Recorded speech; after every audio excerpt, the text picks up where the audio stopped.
আসসালামু আলাইকুম। সহজবাগান ইউটিউব চ্যানেলের নতুন একটা ভিডিওতে আপনাদের সবাইকে অনেক বেশি শুভেচ্ছা ও অভিনন্দন জানাচ্ছি। এই ভিডিওটিতে আমরা আলোচনা করব বারান্দায় কী কী শাকসবজি চাষ করা যায়।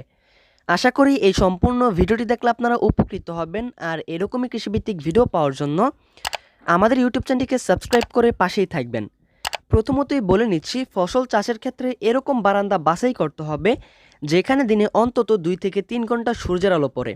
তবে কিছু কিছু সবজি রয়েছে যেগুলো বারান্দায় ছায়াযুক্ত স্থানেও চাষ করা যায়, তবে সেক্ষেত্রে অধিক বেশি ফলন পাওয়া সম্ভব হয় না। তবে মোটামুটি ফলন হবে ইনশাল্লাহ। বারান্দায় বাগান করতে চাইলে মাটিতে অর্ধেক পরিমাণে জৈব সারের মিশ্রণ থাকলে গাছ ইনশাল্লাহ সুস্থ সবল হবে। প্রথমেই আপনারা বারান্দায় লাউ চাষ করতে পারবেন। লাউ শীতকালীন সবজি হলেও এখন এটি সারা বছর চাষ করা যায়। লাউ গাছে প্রচুর পরিমাণে পানি প্রয়োজন হয়, তাই 2 দিন পর পর পানি দিতে হবে এবং পানি যাতে জমে না থাকে সেদিকে খেয়াল রাখতে হবে। আর মাটি শক্ত হয়ে গেলে খুঁচিয়ে খুঁচিয়ে ঝুরঝুরো করে রাখতে হবে। লাউ চাষের পাশাপাশি আপনারা ইচ্ছা করলে পালং শাকের চাষ করতে পারেন। পালং শাক সাধারণত সারা বছরই চাষ করা যায়, তবে নভেম্বর, ডিসেম্বর এবং জানুয়ারি মাসে পালং শাক খুবই ভালো হয়। তো আপনারা ইচ্ছা করলে বারান্দায় টবের মধ্যে পালং শাকের চাষ করতে পারেন। তারপর আপনারা অ্যালোভেরার গাছ রোপণ করতে পারেন বারান্দায় টবের মধ্যে। সারা বছরই অ্যালোভেরার চারা রোপণ করা যায়, তবে ভালো ফলন পেতে আষাঢ় মাসের শুরুতে রোপণ করাই ভালো। আর এছাড়াও পোকামাকড়ের আক্রমণ এই গাছও খুব বেশি দেখা যায় না, তাই আপনি নিশ্চিন্তে অ্যালোভেরা বারান্দায় রোপণ করতে পারেন। তারপর রয়েছে পুঁইশাক।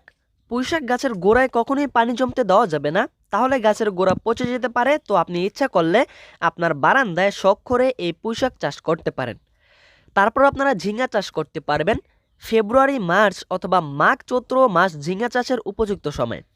চাষের ক্ষেত্রে গাছের গোড়ায় কখনোই পানি জমতে দেওয়া যাবে না, তো আপনারা ইচ্ছা করলে বারান্দায় ঝিঙ্গার চাষও করতে পারেন। তারপর আপনারা চাল কুমড়া চাষ করতে পারেন। আমাদের দেশে এখন সারা বছরই চাল কুমড়া চাষ করা যায়, তবে ফেব্রুয়ারি থেকে মে মাস এটি চাষের উত্তম সময়। আপনারা ইচ্ছা করলে বারান্দায় চাল কুমড়ার চাষ করতে পারেন। তারপর আপনারা আপনাদের বারান্দার টবে লেবু গাছ রোপণ করতে পারেন, তবে সেক্ষেত্রে খেয়াল রাখতে হবে যাতে কখনোই লেবু গাছের টবের মধ্যে পানি জমে না থাকে। আর গোবর, পচন সার ইত্যাদি ব্যবহার করতে পারলে টবের বারান্দায় লেবুর চাষ করা যাবে এবং ইনশাল্লাহ ভালো লেবুর ফলন পাবেন। তারপর আপনারা মরিচ চাষ করতে পারেন। মরিচ কিন্তু প্রায় সারা বছরের প্রয়োজন পড়ে থাকে, তরকারিতে মরিচ ব্যবহার করা হয়ে থাকে। মরিচের চারা রোপণের ক্ষেত্রে অবশ্যই বিকেলের দিকে চারা লাগাতে হবে এবং চারা লাগানোর 2 থেকে 3 দিন সকাল বিকাল চারার গোড়ায় পানি দিতে হবে। আর যদি আপনারা সার প্রয়োগ করেন তাহলে অবশ্যই সার প্রয়োগের 2 দিন পর পর্যন্ত গাছে কোনো প্রকার পানি দেওয়া যাবে না। ভালো জাতের চারা লাগাতে পারলে ইনশাল্লাহ বেশি ফলন হবে। এরপর আপনারা পুদিনা পাতার চাষ করতে পারেন।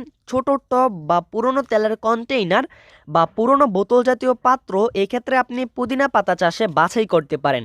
আর বছরের যে কোনো সময়ে পুদিনার চারা রোপণ করা যায়, তো আপনারা ইচ্ছা করলে আপনার বারান্দায় পুদিনা পাতার চাষ করতে পারেন। তারপর আপনারা ইচ্ছা করলে পেঁয়াজের চাষ করতে পারেন। পেঁয়াজ চাষে তবে পানি জমতে দেওয়া যাবে না। আর পেঁয়াজের বীজ বপন থেকে ফসল উত্তোলন পর্যন্ত প্রায় 110 থেকে 120 দিন পর্যন্ত সময় লাগে। আপনারা ইচ্ছা করলে বেগুনের চাষও করতে পারেন আপনার বারান্দায়। আর বেগুন সারা বছরই চাষ করা যায় এবং একটি বেগুন গাছ থেকে সারা বছরই ফলন পাওয়া সম্ভব।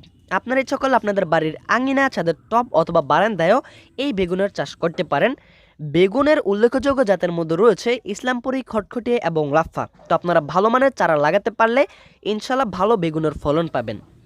বেগুনের পাশাপাশি আপনারা ইচ্ছা করলে টমেটোর চাষও করতে পারেন। এটি মূলত 12 মাসে চাষ করা যায়, তবে সিজনালভাবে আপনারা শীতকালে টমেটোর চাষ করতে পারেন এবং শীতকালেই টমেটোর চারা রোপণ করতে পারেন। ইনশাল্লাহ ভালো ফলন পাবেন এবং খুবই সুন্দর টমেটো পাবেন।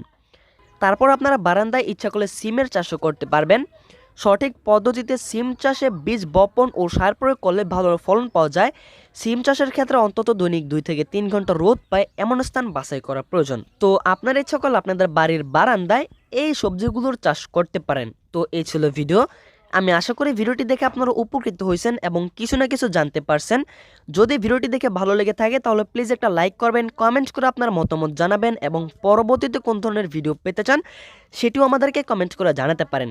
এবং এরকমই কৃষিভিত্তিক ভিডিও পাওয়ার জন্য আমাদের চ্যানেলকে সাবস্ক্রাইব করবেন। আর আপনাদের সবাইকে অনেক বেশি ধন্যবাদ, কারণ আপনারা অনেক বেশি সাপোর্ট দিচ্ছেন এবং অনেকে আমাদের ইউটিউব চ্যানেলকে সাবস্ক্রাইব করতেছেন। আবার অনেকে রয়েছেন যারা সাবস্ক্রাইব করার পর বেল আইকন প্রেস না করার ফলে আমাদের ভিডিওগুলো পাচ্ছেন না। তো প্লিজ যারা সাবস্ক্রাইব করেছেন তারা বেল আইকন প্রেস করে অল অপশন সিলেক্ট করে রাখবেন আমাদের নতুন ভিডিওগুলোর নোটিফিকেশন পাওয়ার জন্য।